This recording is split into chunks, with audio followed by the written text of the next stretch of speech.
Hey all, Scott here from Art of the Genre, and today we're going to take a look at a 1984 classic. This is a Expert Edition module. It is X8, the Drums on Fire Mountain.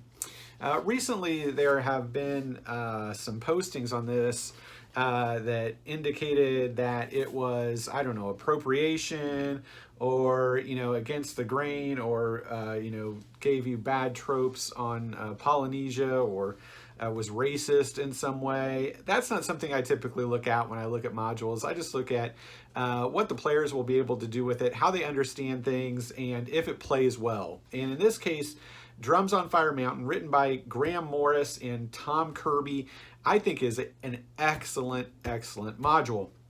I've played it many times. It's probably my favorite thing to play in the Sea of Dread.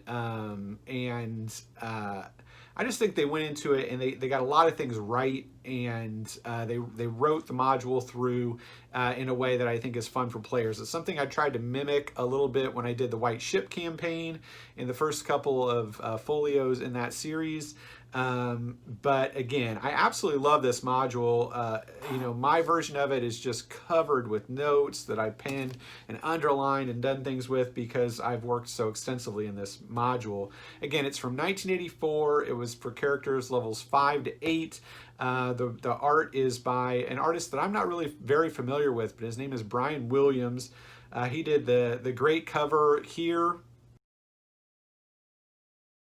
And then he did some nice interior pieces. I'll let you take a look at a couple of those.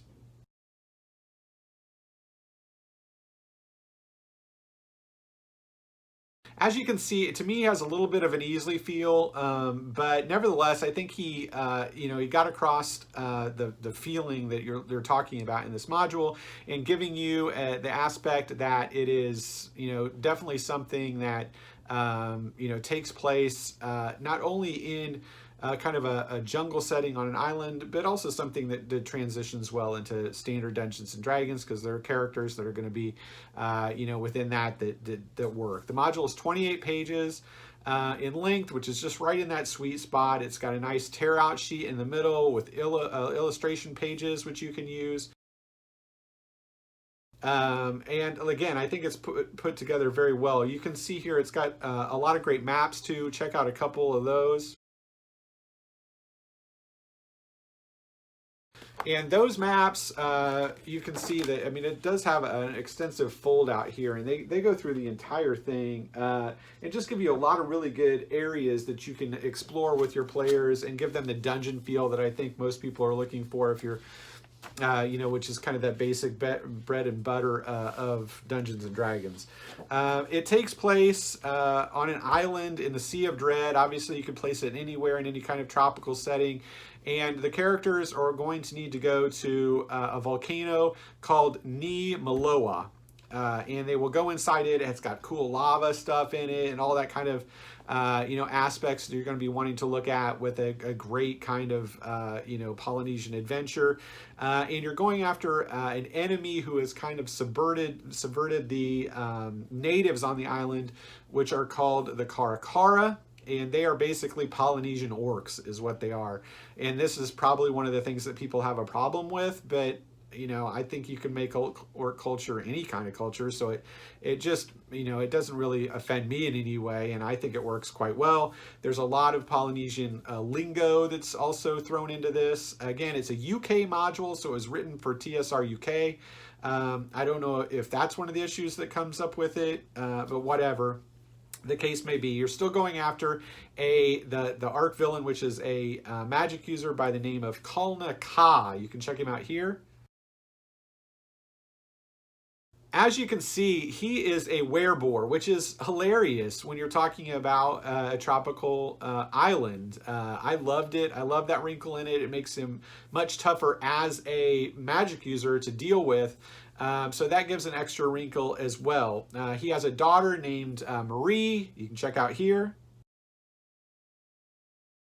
She's another interesting wrinkle because she loves her father, but he's not nice to her in any particular way. She's a rogue, and it gives you the option to have her kind of maybe fall in with the players or help them or not.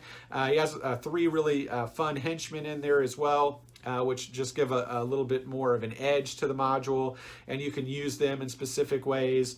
And that is probably the basis of this. You're going to run through, you're going to go into the volcano and try to deal with him, kind of free the island of certain aspects of the evil. There's a place to get there called the Trail of the Dead, which you'll be dealing with a lot of cool random monsters that you can throw at the players, as well as shadows that populate this island, which can give it kind of a spookier feel, which I really like. Within the volcano itself, there are mirrored rooms a la Conan the Destroyer. So those are a lot of fun to throw at players.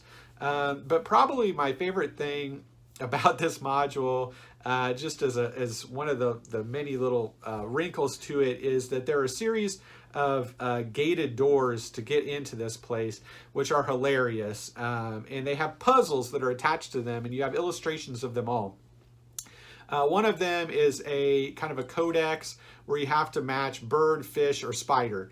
And one of my favorite things that ever happened in a campaign to me, we had the players and they had to press in and decide which ones to use. And finally, they kind of goaded this one player into going forward and making those choices. He pushed one, a trap opens up underneath him and almost kills him. I think he's at 1 hit point or something. They get him out. And one of the other players, the youngest in the party, he had pushed Spider, and he said, and the other player said, "Well, then I guess it's bird or fish." And the player looked at him and just absolutely deadpan and went, "You think?" So it was funny. There's another sequence where there's it's kind of tiki figures that have to do dances, and they have different poses, and you can make the players dance out the 3 poses to get the door open, which is hilarious. I loved watching my players, go into these poses. Very fun. I think there's just a lot of stuff in this module that's like that. And again, it just plays well. It plays through easily. 5 to 8, those are prime levels for characters. They're not too low that you have to fudge stuff for the wizards, or there's too much resting, but it's not so high that you're just hacking through hit points all day. So it's just that perfect sweet spot, 5 to 8. I love to write in that level, but nevertheless, I give this kudos. I'm going to give it 2 thumbs up. I love this module.